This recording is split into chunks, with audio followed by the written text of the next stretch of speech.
Chapter 11. They landed with a clatter on the orphanage roof.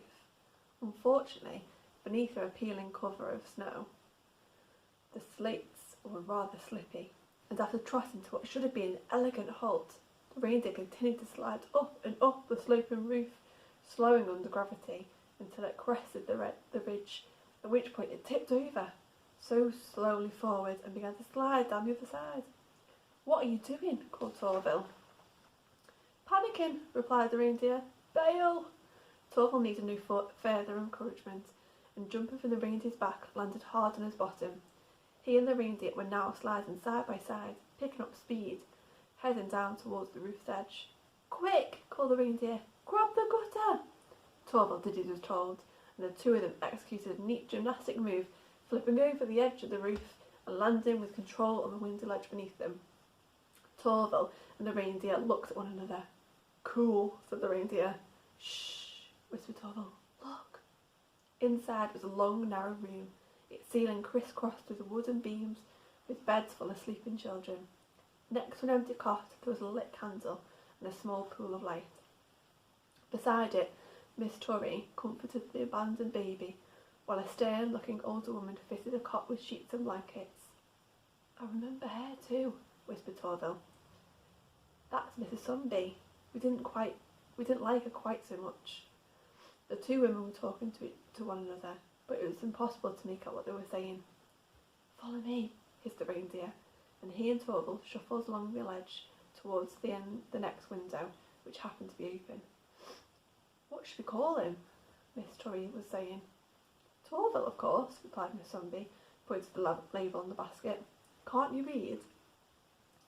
"Torville," Miss Torrey said, chalking the name on a small blackboard at the end of the cot. "But what about his surname?" Said Miss Sunby. "Perhaps something plain, like Corcoran or Nimian." "We can't just give him any old surname," said Miss Torrey. "It has to be something special to him." "Whatever," said Miss Sunby, and headed for the door. As if she could hear Miss Sunby's uncaring tone, baby Torville started to cry. "Shh, Torville, shh," said Miss Torrey, stroking the baby's cheek. "You'll have lots of friends here. Look, this is Gerda. She's going to be sleeping right next to you." As she spoke, Miss Torrey carried the baby over to the nearby cot with a name board that read Gerda, 10th December. Right on cue, baby Gerda opened her large brown eyes and smiled, and as if greeting a new friend, baby Torville stopped crying and smiled back. It was then the reindeer noticed what grown-up Torville had a tear in his eye. "What is it?" whispered the reindeer. "Gerda," said Torville, a tenderness in his voice. "She was my friend." Miss Torrey was humming a baby lullaby. Of course, now Torville knew where he'd heard the melody played by the copper elf sack pipe. It was a lullaby Miss Torrey had sung to them at the orphanage. Smiling, Miss Torrey took up a piece of chalk and wrote "Christmas Eve" on the small blackboard at the end of the baby cot.